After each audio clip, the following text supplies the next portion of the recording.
Hello and welcome to Footy Judge Mode. This is your counter views, and I'm here with a fantastic trio, of course. Imagine a Liverpool, Arsenal, and a Spurs. Listen, two bridesmaids and Spurs might win a title sometime.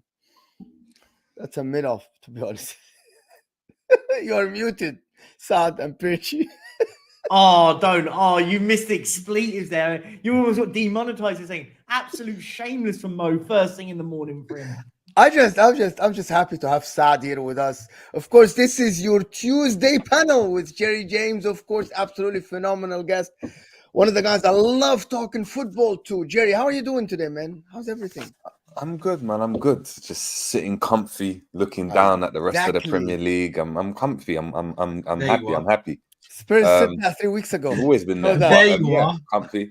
Apart from that, I'm good. I hope everyone's good as well. Make sure we're smashing the likes in the chats as well. Big up to yourselves, everyone. Perch is here, Football Heritage TV, blessing us with his appearance again. Thank you so much. How are you feeling? You doing good? Mate, listen, after Sunday, I'm in really good spirits. I'm in really good spirits, mate. 100%. And Saad is actually, Jerry deserves to be up top of the table. And Saad is here with us. Saad, welcome to the counter views, my man. Happy to have you here with us. Appreciate you being here. How are you feeling?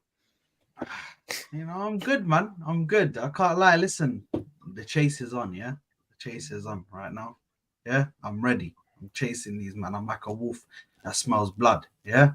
I'm not going to use the shark because that's the Man City thing, yeah? I'm a wolf right now. I'm chasing. I'm waiting. I'm smelling blood. I'm looking. I'm like a hound. I'm ready to take that. You chased anyone down before? You chased anyone down before? No. But this is why this is my first time, so I'm already gonna start by running first. I might make some mistakes along the way, but inshallah we're gonna make it. We're gonna make it. I have a feeling this season, something about it. It's nice, you know what I mean? But big up everybody. I think this is just takes us to the title race if you guys want to talk about it, because like seriously, let's just start there. And I want to just talk about it. Liverpool and Arsenal. What are you guys feels about the weekend? How did you guys feel about this weekend before we talk about the Champions League and Man United and stuff? Jerry, this weekend, Crystal Palace game was a little bit uncomfortable. You won the game. Do you have the feeling of a champion though? When you watch Liverpool, do you have the feeling of a champion at all? Honestly, no. Honestly, if I'm being honest, no. I mean, I know what the standard that Liverpool have had to achieve to go and win titles and to win Champions Leagues and so, and we're definitely not there. But then I look around at our rivals, and do they look like champions? Do City look like the City of old? Do Arsenal look as good as they did last year? I'm not too sure. So it's a very interesting season. I was at the game at Palace, and it was a terrible game to watch. Absolutely terrible. I think the only thing that happened in the first half was a yellow card for Ward. Anything of note, it was really poor. And of course, that whole penalty situation. Apart from that, really poor. But Liverpool got lucky, and you can look at it both ways. You can look at it and say Liverpool got lucky, or you can use the mentality monsters tag and throw that at Liverpool and say that they've got the mentality to win games somehow. So yeah, it will be interesting to obviously see where we are come the end of January. But we're in a good position, man. I didn't think Liverpool would be here, but we are here, isn't it? So that's where. How are people seeing Liverpool still? Like we spoke about this, and I'm gonna get Perchi's opinion about Liverpool. How do you see Liverpool now in terms of like chances of winning title now? And it's a very, very valid and good point that Jerry raises. Is the others, maybe Liverpool don't look as convincing, but they are consistent though. But the others don't look consistent, and they aren't look absolutely amazing like Arsenal and Man City. They all look the same, to be honest. But Liverpool are the most consistent. Do we still have the same thing that it's a given thing that City will win the league, or the probabilities or the chances of Liverpool or Arsenal winning the title change for you, especially for Liverpool? No, listen, we should set at the end of the season the whole playback of my opinions of Man City, Liverpool, and the title race because it's going like We this. never Listen, know what's gonna happen, but I'm just of course, based I on know. the I'm current being, circumstances, you know what I mean? I'm being definitely facetious in that sort of estimations, but I think you got to look at Liverpool. I've always said will be at the moment the second best team in the league. I mean, but at the moment, what Liverpool are doing at the moment is what. Look, you can argue what Liverpool are doing right now is doing what champions do, right? Weren't great against Palace. You could argue got a little bit lucky, however you want to debate it. Got a little bit lucky, but what Liverpool did is they took their luck and they won the game. They don't care about player getting sent off for Palace. Palace leading most of the game for the period of it means nothing. Liverpool got the 3 points. They move on to the weekend, and I've always said I think if Liverpool are gonna win this title, it's all because of one thing: their dynamism in the final third. I think they're brilliant in the final third. They do need to recruit in January though, and I think if they go and get a top centre half in January, you could go. Do you know what? This Liverpool side could go and win the league this year, but anything can change. They go and win 2 or 3 on the bounce, don't win in the next 2 or 3, and then Man City win 3, and Arsenal win 3. You go, well, it's completely changed again. So football can change over 3 games, right? Yeah, 100%. Sad. This notion, I'm gonna talk about Arsenal, and you're gonna hear Percy's opinion, and you're not gonna like it. But Liverpool. Talk to me about chances of Liverpool. How do you see Liverpool as a rival, as a title contender to you? Well, the thing is, right now, I'm the only one who hasn't won the title. I'm going up against 2 managers that have won title in the last 5 to 6 years. Yeah, so I'm going up against Klopp, who has won a title. He's managed to go head to head with Pep, get the 90 plus points, 95 points, go up to 99 points, and do you know what I mean? Go head to head. He's lost it on the last day by 1 point, so he already knows the fight. They've still got players in that team who are familiar with the title race and how far City can take it. Now, Man City, we all know Man City are not going to blow away. But Liverpool, for me, just sticking on Liverpool, obviously they're missing a DM at the moment. That's the obvious thing that's out there. They're missing a DM at the moment. But the way they are in games, they're still finding ways to get through these games. They're still finding ways to win the games. And it's little things that Klopp is tinkering with. I feel like, especially in that Man City game, I feel like they could have won that game. They could have won that game because the only thing that held them back is Klopp himself, because Klopp picked the wrong team. In that first half, the team that went out there was the wrong team. It was the way they played in that kind of makeshift 4-4-2, whatever it was. It didn't work. If they just went with their 4-3-3, would have worked much better. I think they would have had City. And I think they would have won 2-1, 3-1, something like that. But for Liverpool, they're definitely in the title race. I feel like this is probably going to be the most entertaining. Just breaking news, guys. I think Haaland is out for a while. For the people in the chat, I think I just read that Haaland's out for a while. But that's brilliant. I took him out of fantasy football. Magic. Hold on. Like the titles in Football 365. I'm reading the title, people, for the people in the chat. Guardiola told Man City could sign a new striker to replace injury Haaland as the injury update emerges. He's probably out for... I hate that, to be honest. I wanted to see Man City with Haaland because, to be honest, Man City fixed everything to play with a striker, and now to ask Pep Guardiola to change everything because Haaland isn't there, it's kind of, to be honest, I think it's unfair. It's if Mo Salah gets injured for Liverpool, I'm like, okay, this is really just unfair. You know what I mean? This is Kevin De Bruyne is injured, Erling Haaland's injured. That's not good for competition. Yeah. We've got Alvarez. These are the news, Daniel. You don't. I'm literally reading a headline. They think I am reporting the news. I'm not. I'm reading headlines. The headlines might be wrong, of course. People, like to gaslight stuff. Yeah. But in my opinion, this is big news. So to go back to what we're talking about, does that change everything for anybody? 6 weeks? No, Eight? changes nothing. No, see, I It don't. changes. No. Yeah, I'm actually going to counter on this one.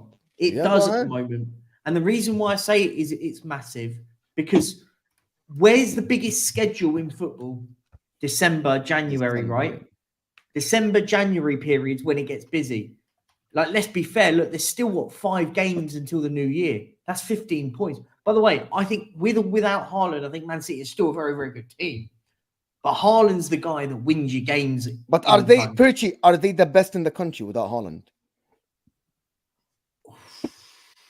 What is a tough question? But people are like, I don't know. No, because you've got to factor in The everything.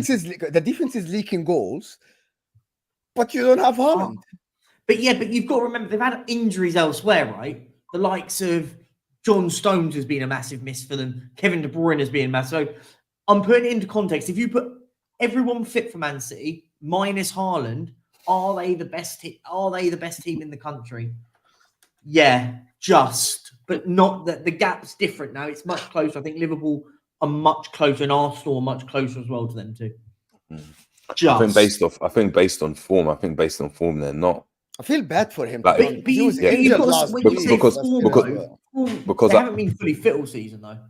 No, they haven't. But if they're not fully fit all season, then you still have to look at it and say this is the City that they're going to be. There's been plenty of times they've had injuries before and they've dealt with it quite comfortably. I think, look, Haaland's a massive miss, but they haven't been convincing with their performances with Haaland in there as well. Yeah, that's fair. Taking that's Haaland out, now you're lacking that goal scoring edge or that fear factor.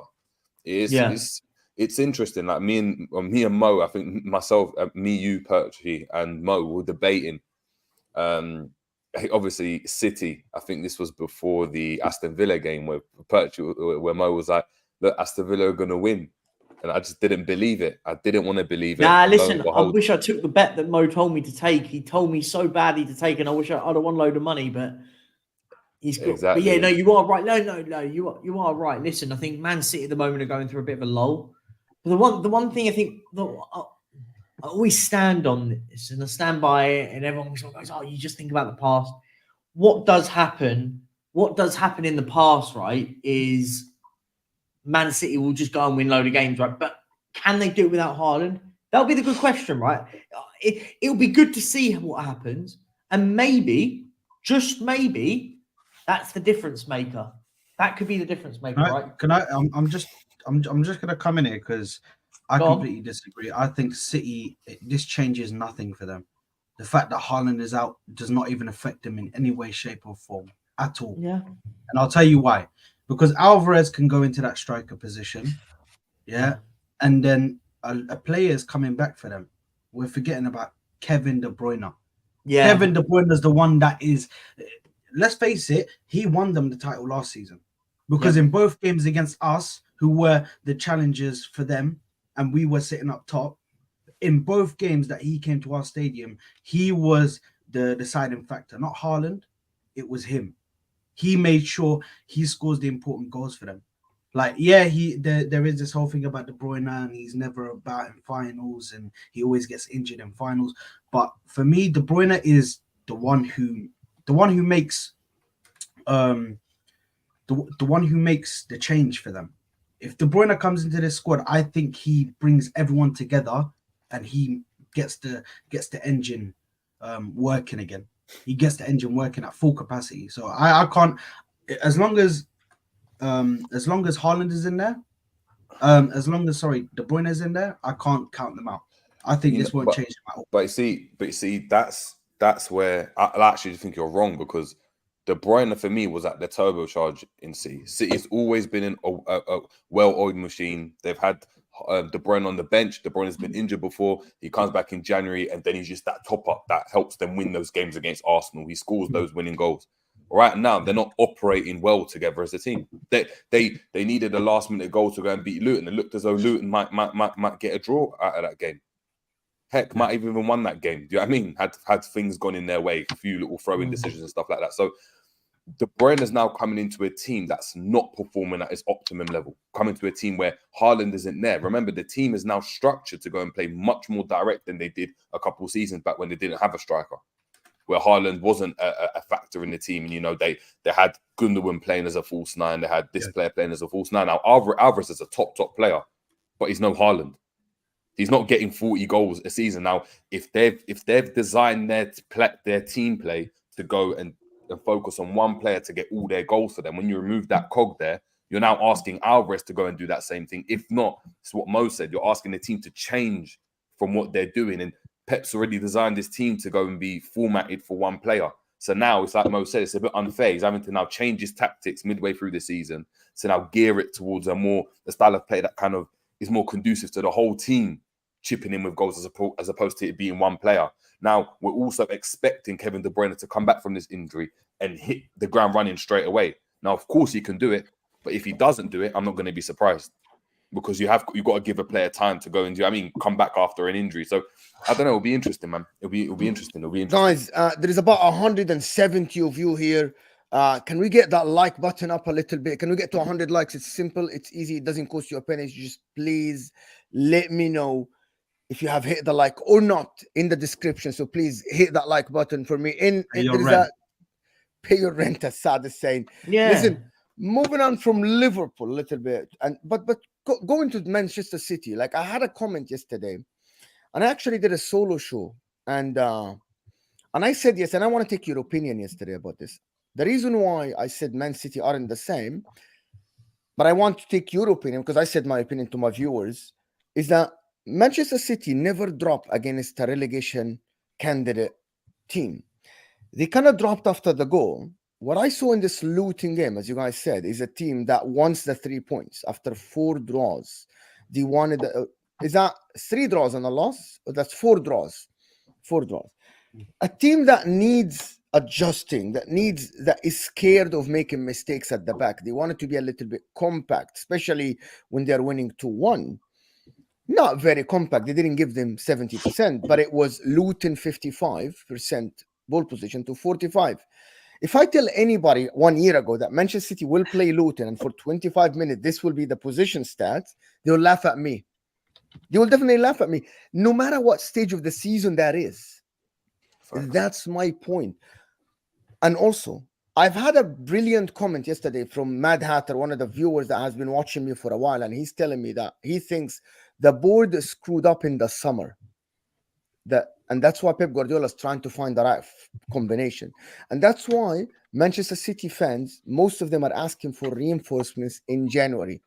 Something I have not seen over the past 3 years. I've never seen Man City fans go and say, by the way, we need signing in January. The only time that happened when Cancelo left and they needed a replacement for him.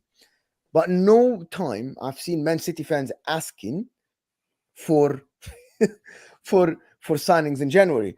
And that's my reasons. Do you guys still think that this Manchester City still the same as before? And this is just a slow start. Or you guys think that they need reinforcements as much as Liverpool need reinforcements and Arsenal does? Do we think they need reinforcements in January? Yeah, I think they do. I think they do. I think everyone really does. I think the key bit. Sam is such a fraud. He's such a fraud, man. Just Sam, put 100 quid in, and then we'll see what happens. There you go. Whoa. Someone put 100 quid. I am leaving the stream. Yeah, there you go. Exactly. There you go. 100 quid. 100 quid in. £100 100 quid super yeah. chat. There you go. No, but listen, I think. No, Sad, 50 quid, Sad. I'll give him 20. 50 quid, Sad is off the stream.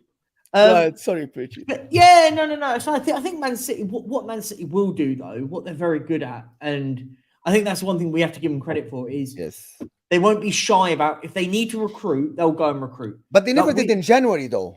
They didn't need to because they like to study the targets. Yeah, but what Man City do is they won't buy for the sake of buying. So if they need to buy someone, they'll buy him if they need them. Like people use the whole Declan Rice thing going to Arsenal and having that thing with. They didn't necessarily need Declan Rice. They would have liked him, but they wouldn't go, oh, do you know what? We're not going into it. We're not going to pay it. Our price tag's here. We're not going over it. Man City are very good at that. Man City have always been very good at that. If they wanted a player, they'll get. Were they though? Price. Were they? Are they?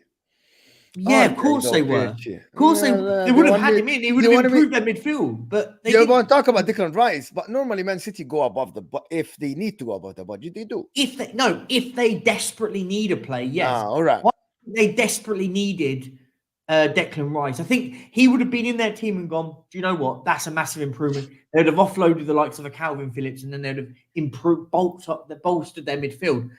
I think they didn't want to sit there and go, oh, we'll pay £110 million.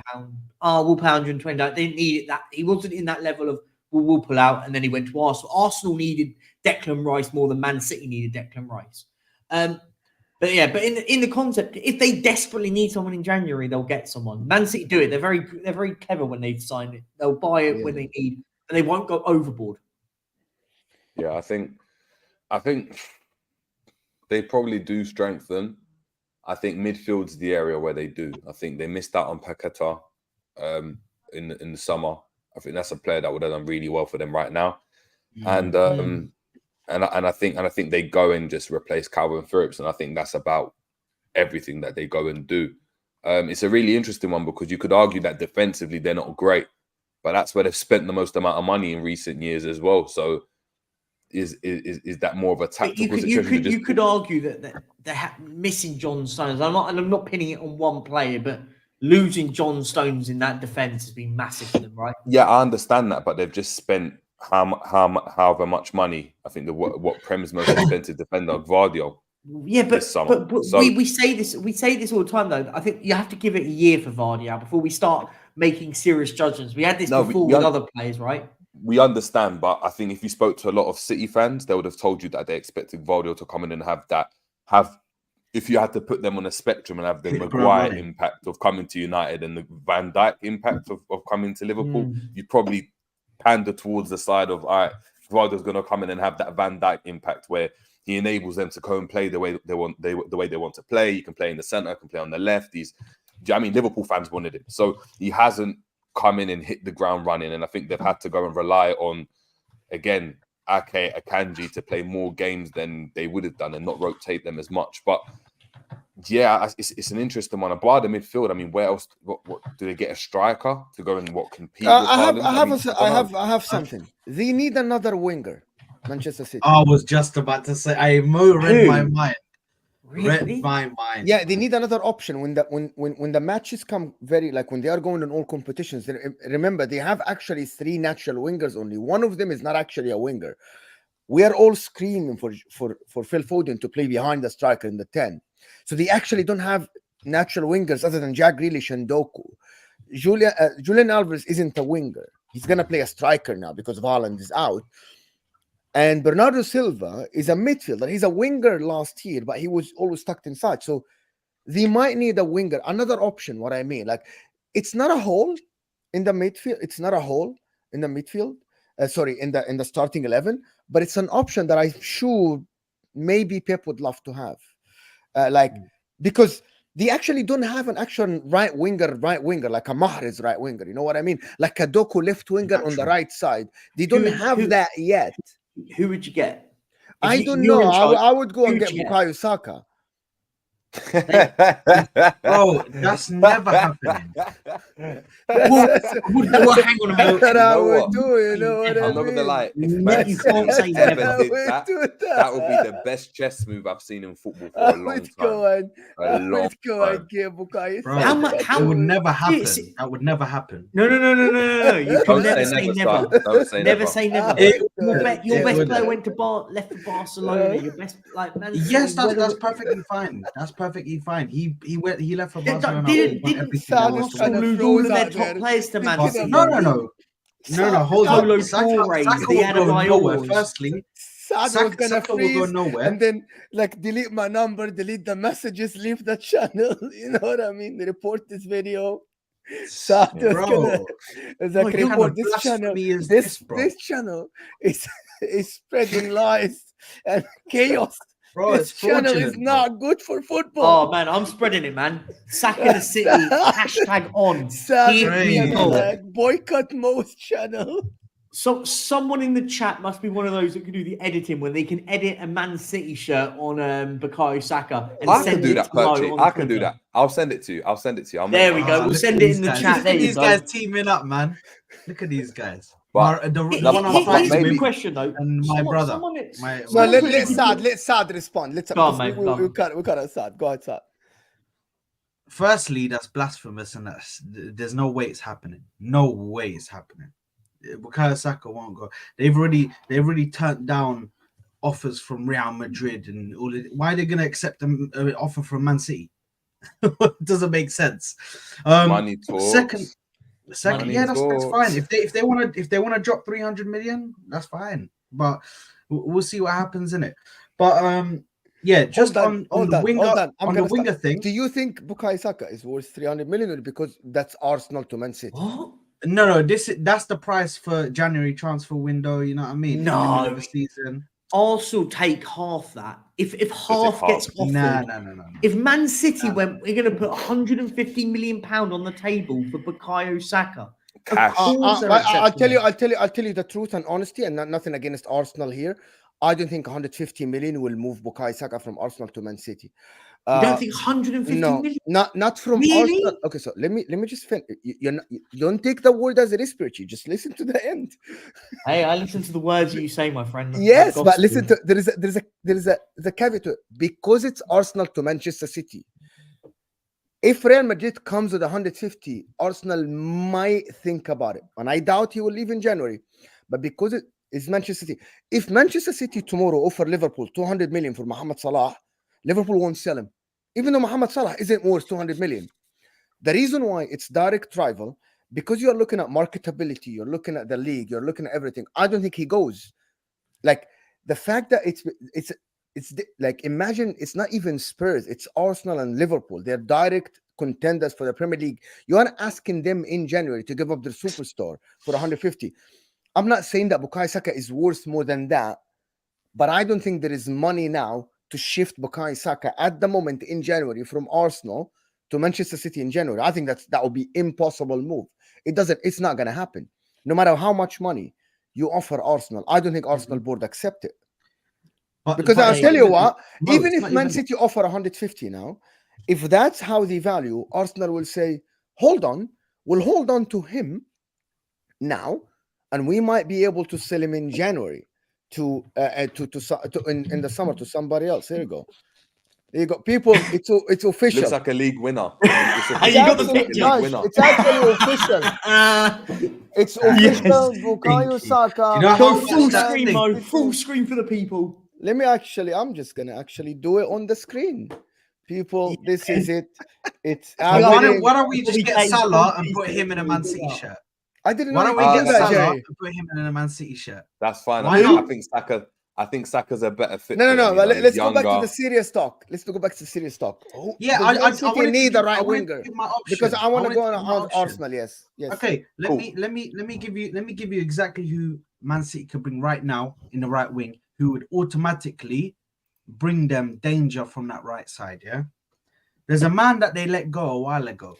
Yeah, by the name of Leroy Sané He's a left winger. at Bayern Munich. plays No, on he the left, plays yeah. on the right wing. He plays on the right wing. For Bayern, he plays on the right. For Bayern, he's been playing on the right wing. They bring him in, and he plays in that right wing. I think he changes that right side for them, makes them dangerous. I just don't. I hear you. Again. I just don't think he goes. I don't think him and Pep have the greatest relationship. They don't click in it. That's the only thing that That's I'm why I don't thinking think about. he'd go. Is You the know what? relationship severed from previous? I don't think he'll go back. I'm not sure it is, but I think it was. I think his name was Nico in the chat. But a great comment. Do you know who player would be good? The lad that plays at Sociedad, Kubo. I think he's a top player. Oh, the Asian, yeah. The Japanese lad. He Japanese, is yeah. a top. He's one of those wingers that. And I'm not saying they signed him. But he's a sort of signing that Pep Guardiola signs, and everyone goes, "Oh, why have they signed this kid from Real Sociedad?" And then he becomes absolutely incredible. I'm not saying it's specifically him, but you know what I mean. They bring in a player and you go, "Oh, who is he?" And then he goes and he's amazing. He's I think a top if it is player. a player, He's what I want think at Spurs, by the way. Yeah, I think if they do sign a player, I think it will be in the mold of a Kubo. It will be a player that can play in multiple positions. And So Michael they can Elise. play him in midfield. Yeah, so you go and look at, for example, like I'm talking about Paqueta, right? Paqueta enables them to go and play differently, so they can go and play him out on the left if they want to. Yeah. Here you go, people. It's happening. Bro, It why is did happening. It's happening. Bukayo Saka to Manchester City. This is Credit shameless. I to respect it. Journalist Jerry James right here. Jerry, Absolute that's shameless. I shameless. respect There it. we for go. saying. But so I think it will be that type of player. It will be a player. It will be another Bernardo Silva type of player, a player that can play on the wing and be equally as effective as playing in the midfield, because I think it sorts two issues for them and gives them a different. It gives them options in midfield. I don't think he trusts Matheus Nunes. He hasn't really played this season. Kovacic is that player that comes in, but I think he's still getting to grips with how City want to play. And we know about Calvin Phillips. He's just surplus to requirements, to say the least. So yeah, it's. I think it will be. I think they're going for Paqueta, if I'm being honest. I think West Ham have got Kudus in now, and I think as a result, it frees up the space for Paqueta. I want to talk about. Okay, so I want to shift from Manchester City, Arsenal Football Club lost to Aston Villa. Yeah, that loss, I don't think it was that bad, to my opinion. People want to make it more like, oh my God, they want to talk about it. Oh my God, the champions have fallen and all the stuff. You're not title contenders now and all the stuff. Even though they played well, though, they actually played all right. Okay, look at Michael Ramsey. People will never buy that rubbish, Saka. I'm going to let Saad respond to that. Just look at the stats. Look at the 19 GA that he has so far this season, and people are saying he's having a bad season. 19 GA this season, and people saying he's got a bad season. He's not done nothing. Go look it up, man. Go look it up before you speak, please, man. We don't want to hear no shit. Obviously, he's had a bad season. I don't think anyone said he's had a bad season. Have they really? I think he's been all right. No, he's not a big game player. Perchy, you're not hearing it. I don't need. I know people. I like him. Everybody has said to me, "Oh, Saka started real slow this year. He's not been the way he was before."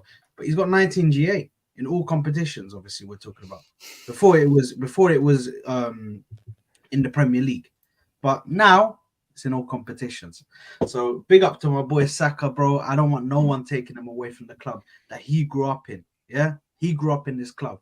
This club is his heritage. His blood is red, obviously. Yeah, but let's go to Arsenal and talk about, like, guys, 270 of you here. Can we get the likes up a little bit, people? It makes a massive boost to the channel. It helps the channel move to new people. So, guys, hit that like button for us, please. Saad, the Arsenal Football Club. Are you convinced, though, Saad?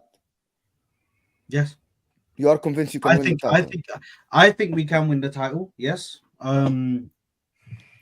And I believe we is will that win because you are good or because the rivals are no good?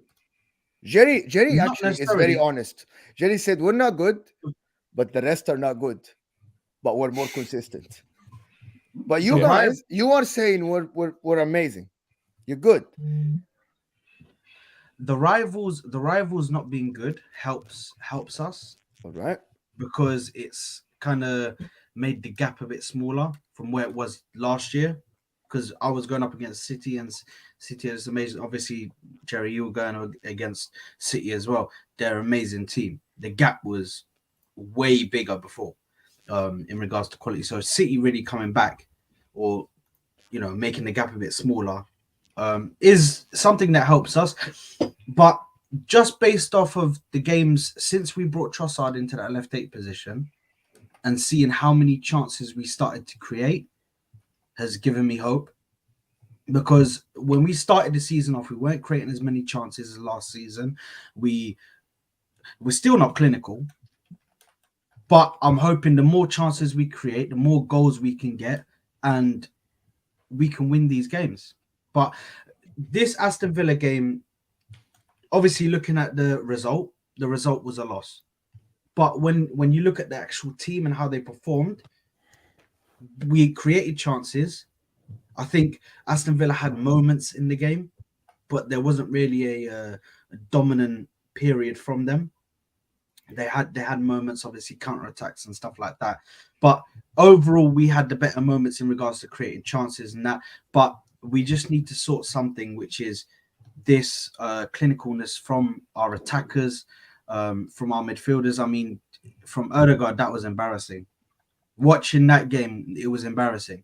As the captain, you should be putting one of those chances away, at least one. But yeah, just looking at the team at the moment, I've got obviously Tomiyasu being out at the moment is not helping because he was kind of our Swiss Army knife in the defense. Like he could play centre back, he could play left back, right back. Anywhere you put him, he'll put in a shift for you, and it will be an 8 out of 10, 7 out of 10 performance.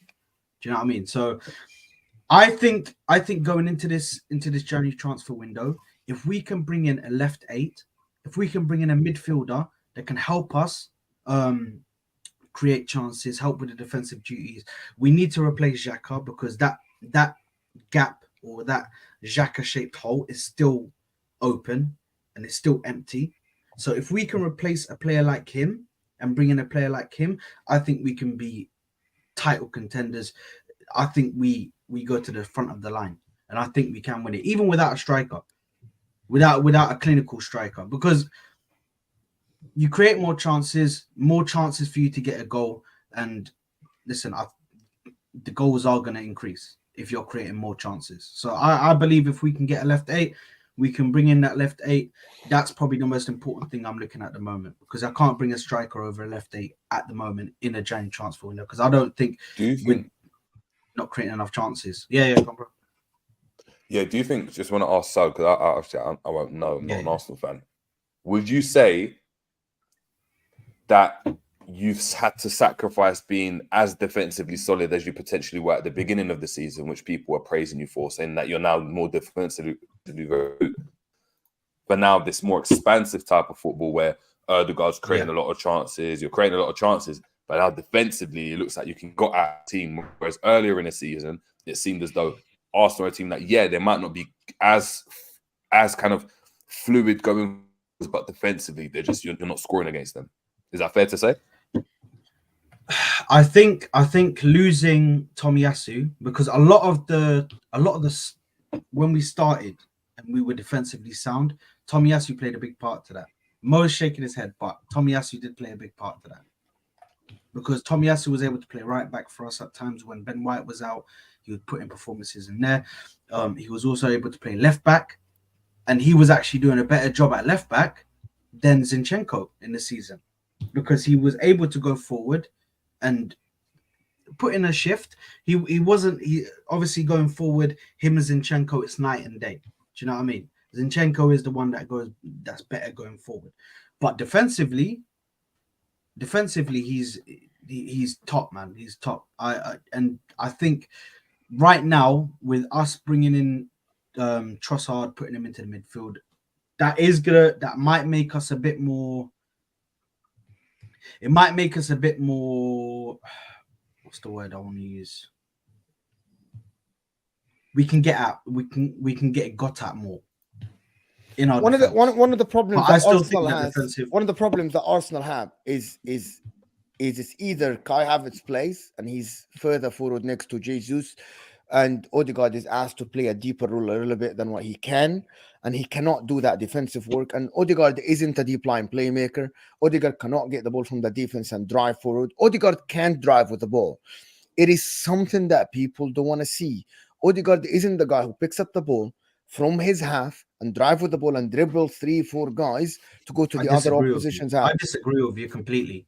I disagree with you completely. The last games that we've seen, come on, Mo, man. You know football, man. Yeah, that's why, because I know football, I'm telling you this. No, the last games we've seen, I've seen Martin Odegaard's best performances because he's been able to drop deep, pick up the ball, and you're not listening to the next. You're only listening to what you want, Sad. Okay, you're only listening to what you want. I said he's not good in picking up the ball and driving forward with the ball. He can pick up the ball and try to pass. He isn't the guy who drives the ball because he isn't as quick, right? And he isn't physically as strong. Martin Odegaard is very good and a cheeky passer around the 18. He is one of the best in the business, right? I'm Yeah. not taking that away from him. Get Martin Okay. Odegaard close to the 18 with the ball. He will find that cheeky pass that will put somebody one-on-one behind the enemy lines. But put Martin Odegaard next to Declan Rice, you are wasting him because you're sacrificing, you're compensating for Havertz being high on the pitch, right? That's what is happening. Everybody's seen it. Everybody's talking about it. Arsenal fans don't want to talk about it. But that's what Arteta is doing wrong. Because when Martin Odegaard was close to the 18, he can give you 3 or 4 clear-cut chances per game. But he isn't doing that because there is no Xhaka to cover with next to Declan Rice. There is no Xhaka to cover Zinchenko on that left side, right? So Odegaard has to drop. That's why Odegaard had to defend against Ross Barkley in Luton. This is why Odegaard had to defend against John McGinn in Aston Villa sometimes. This is why Martin Odegaard had to go into physical battles, a duel, which is not his game. That's the problem. I'm giving you the problems. You're just not. I can Arsenal agree. fans just I don't don't want to know, but I listen to can them. hold on. But And this no, is I my can point agree of view. to They a might not be certain- true, but debate them, right?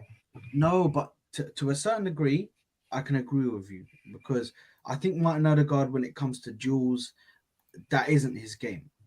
Yeah, but where I disagree with you is for him to take the ball up. He in the last 4 games, he's been doing that for us. He's been doing that for us.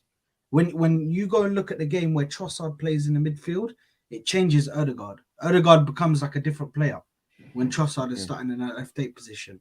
For some reason, I don't know Odegaard whether is that's- able to I don't know help whether- him. I don't know why, but yes, I see. your Yeah, point. but I don't know I don't know whether it's because Trossard is moving up and moving into an attacking position. So maybe he offers an extra pass for Odegaard. Yeah. He might offer an extra pass, Let me an get through extra the super avenue where chats, he please. can get it through. Let me get through that. Bobby K, he's a member. I don't think that's for me. I think that's for somebody else. Oh, it's like but big up Bobby. He's on one of Big up. ours. Yeah. So yeah, big up Bobby's sharing it out. So yeah, everyone over at Football Heritage TV watching, make sure you're over and subscribing to Mo. Make Yeah. sure you're doing that. We can, Chris Pistol, thank you for the super chat. Appreciate you, buddy. Thank you so much for the super chat. He's saying we can win the league. I don't know if we will. I want to tell people this. If anybody presses you to tell you that stupid question, but are you going to win the league though? I think that's a stupid question. Nobody knows the future because they want to just clip you. They want to take it over. If you say it as a joke, yes, but don't get anybody to tell you when you say I can win the league, but will you do? Will you though? Will you win the league? It's like, what does that even mean? Will you? Do I know the future? Do I know that the decisions go? Do I know that all my players will stay healthy? Like, I think this is a stupid question, to be honest. Like, I think that the most, are you gonna contend? Do you have enough? Do you have good firepower to be a contender for the league? Tyler here, thank you for the good super chat. Thank you so much. Saliba is your best player. He's talking to you. Saka needs a rest. Your goalkeeper situation is still unclear. Very good. Zinchenko is cheeks. He isn't cheeks. He just, when he's asked to defend, same as Trent, they get exposed. FFP is limiting your transfer business. He's giving you all the problems, Tyler. Thank you, Tyler, for this. Thank you. Absolutely. Saliba is our best player. I think Declan Rice has been your best player this season. Can you just put that? Yeah, here you go. So he said Saliba is our best player. Saka needs a rest. Saka does need a rest, and I don't think we're going to address that in the January transfer window. We're hoping to address that in the. Why am I talking like I'm Arsenal? But they're trying to address it, I believe, in the summer window, the whole Saka situation. Because for me, Saka, he's trying to put Reece Nelson in that position on the right wing, Yes. which I don't think works. The goalkeeper situation was handled terribly. I can put my hands up and say that myself. I don't understand why it was handled like that, and I feel like it's put both keepers in a terrible position mentally because they don't. Raya's playing, but he's like, oh, if I make mistakes, am I going to get dropped? Am I this? And then he's making mistakes while thinking, oh, I don't want to make mistakes and trying to think too much about it and not just playing his game. Ramsdale is just mentally gone. I feel like he has no confidence at all. And FFP, bro, I don't think there's FFP really affects us that much at the moment. Yeah, I'm not sure, to be honest with you I guys. don't There's think about it's- almost 300 people here on the channel, so hit that like button for us, please. I'm not sure if there's any more super chats, but I wanna move on to Spurs a little bit, right? Mhm. Ange Postecoglou's back. I actually said that if he didn't win that game, he should have been under pressure, but he won the game and he adapted. He didn't just go full guns blazing. He adapted, so he's learning. So I said it yesterday on the terrace. It's not who we are, mate. It's that we adapt, mate. He literally adapted in the game when he played, sat back a little bit, gave Newcastle the ball. There was a period of 20 minutes in the game, or 25 minutes, with the position started 70-30 in favor of Newcastle. And what I saw is that Spurs were comfortable defending, very comfortable defending in that part. Percy, that's with Davis, Lo Celso, that's with Brandon Johnson. When you get your players back, the Madisons, the Van de Ven, when you go in January, if you sign players, do you think it's a disappointment if you didn't finish top 4, taking in consideration how you started the season and the football you play? You're muted somehow. You bottled it and you're not making top 4. I keep hitting you guys. Right, You bottled it and you're not I making top don't- 4. You're not making top 4. Oh, get It's out, done. Mo. Get out. It's when done. when you're typing, I don't like the clicking. I when know. someone's talking. And so yeah, look. So look, I'll break it all down. Really, I'll go through it all. Like, listen, the game against Newcastle, we were unbelievable. I thought if we could have won 10-1 that day, we were brilliant on Sunday. We were so good. Some absolute sensational football. And listen, I did on the Spurs review on Sunday, and I just said on our Spurs review, I said, Ange got it spot on, but what you're right on the adaptability. Sorry, and he did, because what I saw a lot of against it, and I don't know if you guys watched it. I don't know how much Watch it in again. depth. Yeah, I did watch No, it. in the sense of like watching depth. What did you see a lot more of from Oh, Tottenham? I'll tell you why. One of the things that I saw in this game is that your doggy was very, very good in recovery and taking a forward position and exchanging with Son. Yeah, Number one. But do you know? What Number the more two, simple thing? Spipasar makes a massive difference in that midfield. I didn't know how much he makes a massive difference.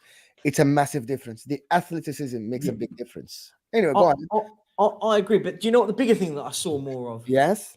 And it's the simplest I know one. what he's gonna say. Football's in the box. How many the crosses from the likes of Son and Brennan Johnson did we get into the box? And for me, that was so important, because I watched this against West Ham and I said, do you know what? Played some amazing football. We're 1-0 up, but we're just playing nicey football. We're kind of walking into the box. And that for me is tactical from the manager. And that's what I like about it. What I saw from the manager was hit Newcastle by getting the ball in the 6-yard box. And we did. Let's be honest, Richarlison scored a couple of goals. He probably should have scored 5. He had so many chances. He had one The where man is a bum, bro. He's a bum of a footballer, but this is where I say it. And when I say about it, listen, credit where credit's due. We've got a couple of goals. As I said, he probably should have scored 5. Yes. I mean, he had so many chances and gilt-edged chances. But you put in, and I hate to say it, but you put in a Harry Kane there, we win that game 10-1 because we had so many chances. And bear in mind, Brennan Johnson hit the post twice. He hit the post twice. Saar missed an absolute sitter. And you look at it and go, blooming, this is Tottenham. This is the Tottenham I want to see. I thought we were fabulous against Newcastle. Sorry, just to sort of go on to your question about, did you say, can we get top 4 or is it expected? No. If you don't get top 4, is it a disappointment? You can get top 4. No. Okay, the can or can't. Your team is good enough to get top 4, right? Especially this, by the way, especially this season. I get what you're saying. But is it gonna be a disappointment if you don't get top 4? If you're a Spurs fan, I've said all along. Listen, this season for me is about just solidifying the system, working out how we're going to play, blah blah blah, and building for season 2, season 3. However, I will go on to what you said. Should we expect to finish top 4? No. Can we? Yes. The question is how are we going to perform when we lose 3 big players? And when I say that, I don't mean injuries, because we've got a mountain of injuries anyway. I mean on top of them. Son, Basuma, and Sarr. What happens to Tottenham when those 3 go to their international tournaments in January? That, for me, is what it's going to be the telling bit for Tottenham. Are Spurs going to buy another midfielder? Are Spurs going to buy number 9? Are Spurs maybe going to buy a winger? That, for me, is going to be so crucial on how Tottenham, where they want to be. Because I think you lose Son. And bear in mind, by the way, Son was outstanding against Newcastle. He was incredible. It was the Son of years ago. It was a proper throwback watching Heung-min Son. That's what I saw him do. So bang my mic. So that's what I saw him do. Perchy, why was that? What was the reason for that? Because he was on the wing. No, if he's up top, you have to put James Maddison behind him. If he's up top, you have to put James Maddison behind him. But for me, playing out wide wasn't working.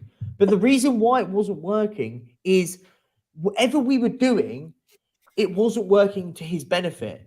And I've noticed it, by the way. I noticed it because the first time I started seeing us playing wingers out wide that will attack fullbacks. We weren't attacking fullbacks when he was playing out wide. And that was the difference. We've now playing to the strengths of the likes of Brennan Johnson, Heung-min Son. You play to these lads' strengths. You put a competent number 9 down the middle who will get bags of goals with this because the creativity is there. We've got good players. Bear in mind, this is a team without Mickey van der Ven, team without James Maddison, Bentancur, Solomon, Perisic. Like there's an array of players at the moment that are injured for Tottenham. So listen, this team will get there. Is it expected to finish top 4? Not for me. Getting back into Europe under this manager is an achievement at the moment. Getting us back into Europe will be good. He gets us back into Champions League. It's an absolute incredible achievement. Bear in mind, putting us where we were last year to get us back into the Champions League. Listen, the man's incredible if he gets us back into Champions League right now. Yeah, he is incredible. The way you play football is absolutely fantastic. Anybody want to chime in about Spurs? I think. Listen, if putting my Arsenal and take my Arsenal hat off for a second. Oh, you look a lot better. There you go. There you are. But listen, I think if they can do anything to help their cause and for them to reach levels, they need to keep Ange. That's massively. That's simple stuff. Because firstly, he will bring you players who you won't even think they're anything. You'll think, who's this guy? And one name comes to mind, Vicario. Nobody knew who Vicario was. Nobody knew who he was. Now, you got your spot on there, mate. I think this season he's been top 3 keepers in the league. Best yeah. You know what I mean? Top 3. So just stuff like that. He's going to be bringing in players that you might not think are the best, and he will make them the best. And he's learning on the job. He's learning. To come to this league and manage for the first time is difficult. Let's get it right. This league is difficult. That's why it's the best league in the world. Well, it doesn't look like it. It looks like a piece of cake to him. Yeah. And Unai Emery, well, I'm sorry. With all due respect to you, your manager made it look very hard. Eric Ten Hag is making it look very hard. Wow, so you're really going to do me like that? It's not that hard for Ange or Unai Emery, to be honest. We can do that. But let's face it. What team did no, don't pull out the what team did Mikel Arteta come into, bro? Oh my god. No. Ten Hag came into hang on. I don't have time. I don't have time for this, Sad, because I need to go. You want to compare Ben Davis, right? Richarlison. No, I was talking about Ozil and Aubameyang and Lacazette.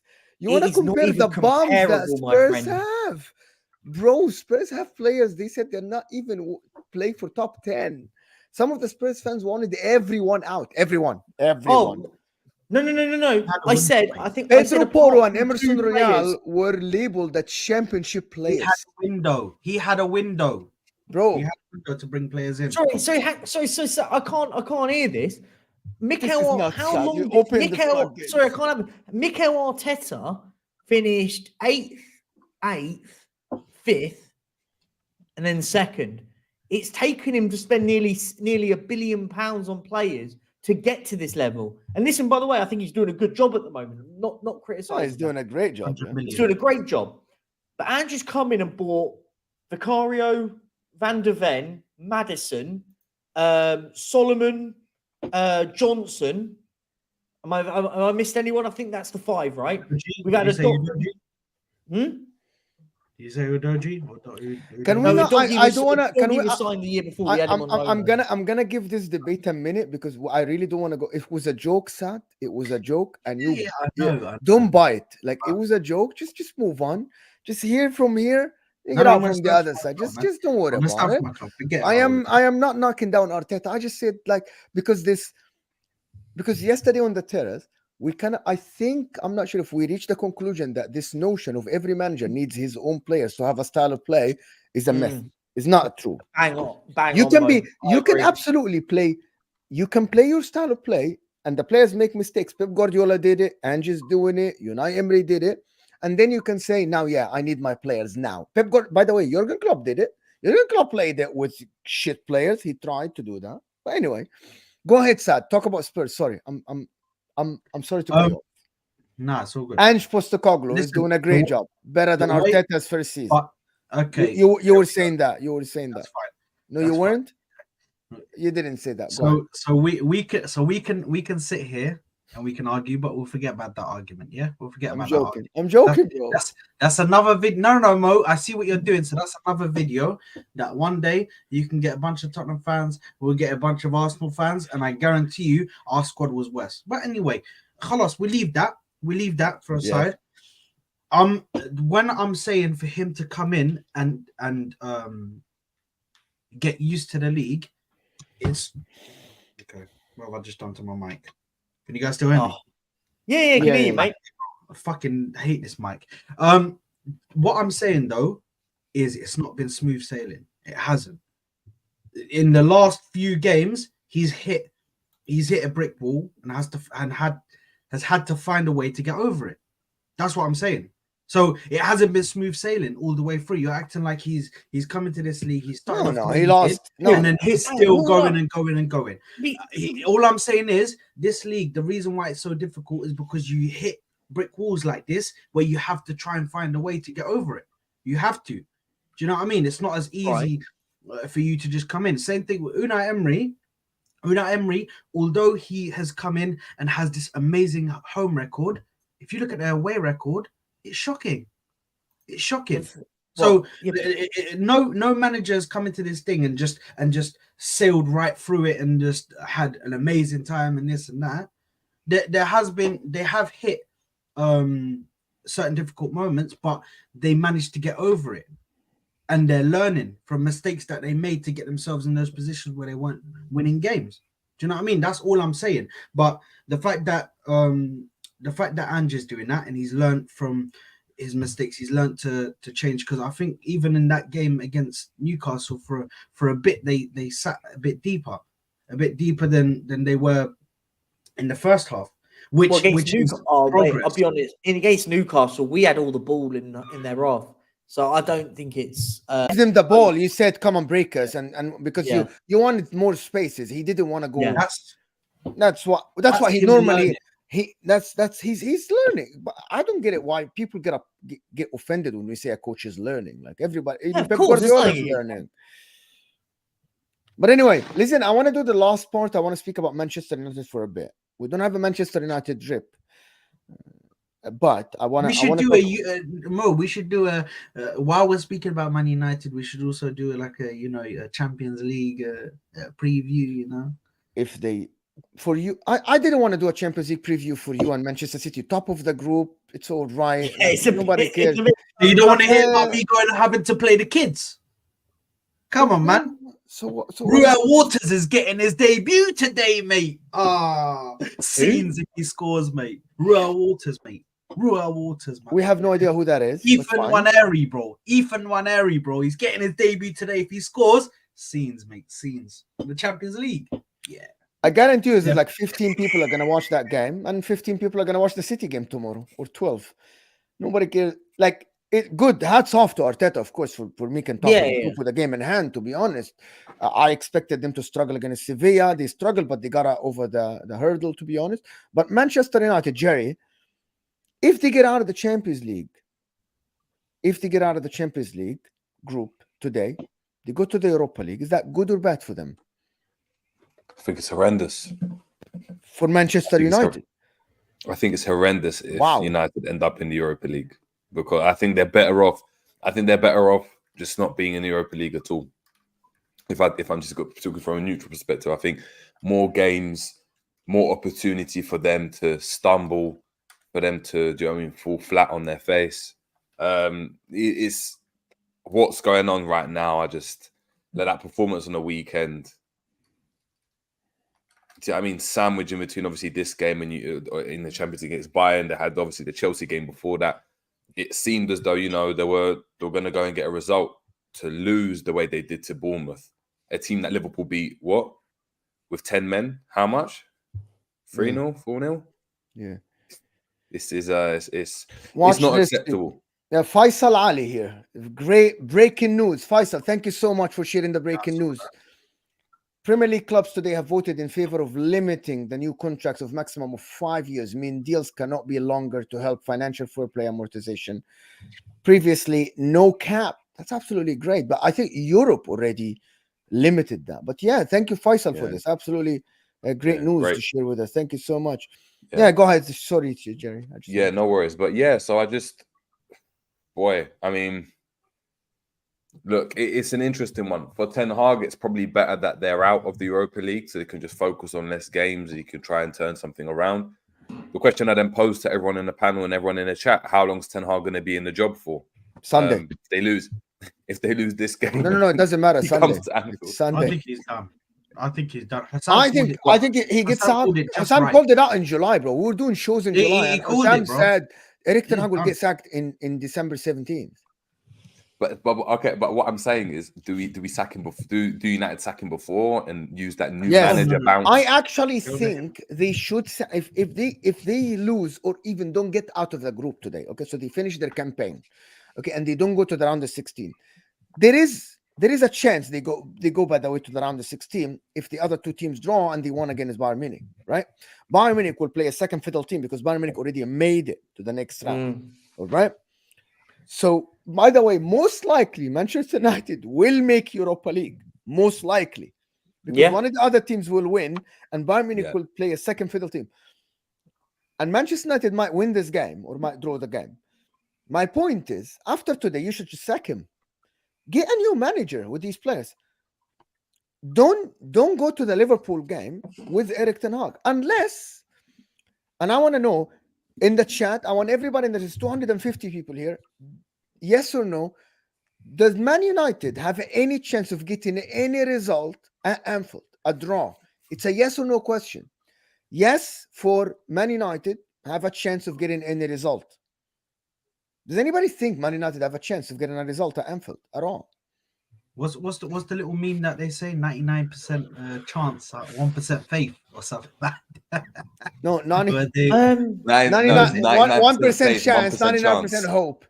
Yeah. Do you know what? Like, I think tonight's going to be a weird one for Man United because I know how their football club operates. It's very PR based. I could see them beating Bayern Munich today because I agree with Mo. Bayern Munich don't care. You won't have the likes of Kane playing. They will rest players for their weekend because they've done the job done. I can see Man United beating Bayern Munich and qualify. And I'm going to say Copenhagen beat Galatasaray, so they end up going into the Europa League. But it will be played up like Man United are back. They beaten Bayern Munich. But it will be the likes of Choupo-Moting up top. And I think I'm talking about this as a rival and a fan of not Man United because I want Ten Hag to stay as long as possible because I think he's awful. Honestly, I think he's awful. But I'll talk about it in the context of Man United fans. I agree with Jerry. You don't really want to be in Europe at the moment. Europa League benefits all of the teams around him because the Thursday, Sunday slog comes back into the new year. And Man United at the moment need to start again. Listen, they're a team that should be winning trophies. They should be competing for the Champions League. They're Manchester United. Whether we like it or not, they're Man United. They should be challenging for the Champions League trophies. Premier League trophies. They're nowhere near to be seen at the moment. They're all over the place. Look, I have a feeling they'll win tonight, but I still don't think they qualify. I think the problem they've got. It can happen. It can happen. Because if Copenhagen, well, it doesn't actually matter if Man United win. I actually think they can't qualify now. Actually, they can't. No, hold on. Percy, it's a simple math. Okay, if the other two teams draw and Man United win, Man United qualify. Apologies. If one of the other two teams wins, they go qualify. They qualify, so it's done. Sorry. Just a simple. Yeah. But I don't know. You're go on, Sad. No. I was just one point. Percy, the only thing I'm gonna say is the reason why I think Bayern will play their full team is because of their weekend result.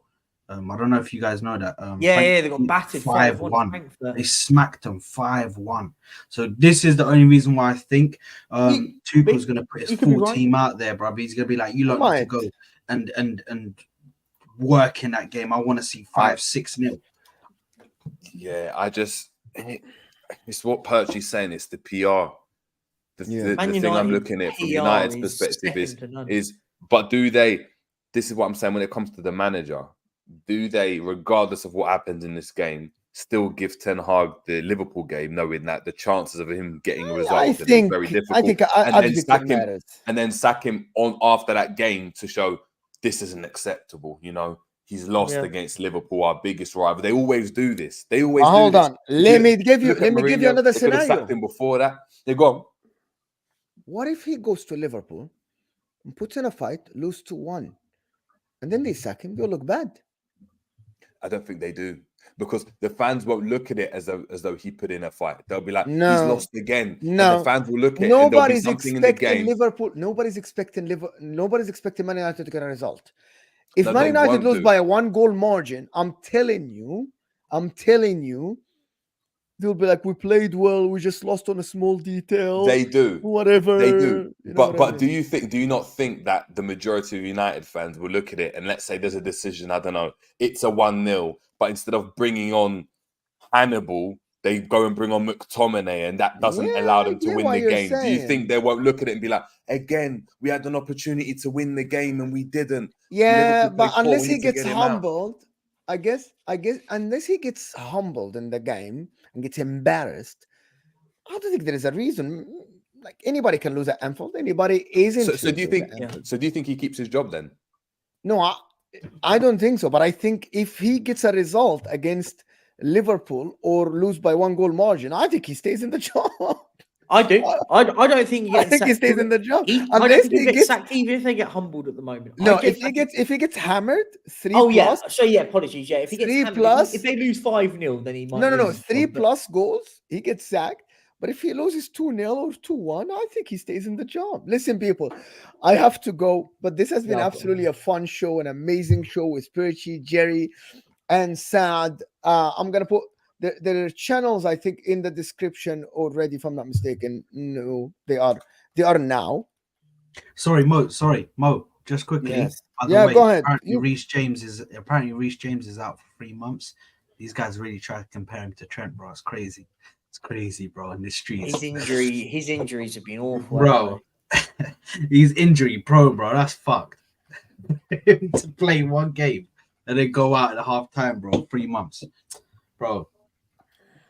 Listen, people, I wanted just to tell people, don't go anywhere, people. This will take you to Hussam's stream or he's done his show. This is football, so don't go anywhere. Stay on this stream. It will take you automatically to Hussam's stream. I want to thank you guys. Thank you, everybody, for being here. Appreciate you, boys. And hopefully we'll see you guys soon. And I'm not sure if I say good luck to Man United or not tonight, because I actually don't know what's best for them. Thank you, people, for watching. Hit that like button before you go. We're 10 likes away from 200. I appreciate you, people. Thank you, Percy. Thank you, Jerry. Saad, I appreciate you from the Football Corner. All the channels are in the description at the moment. It's easy to give them a sub. but stay on the stream. It will take you to Hassam's stream. And people, we are out of here.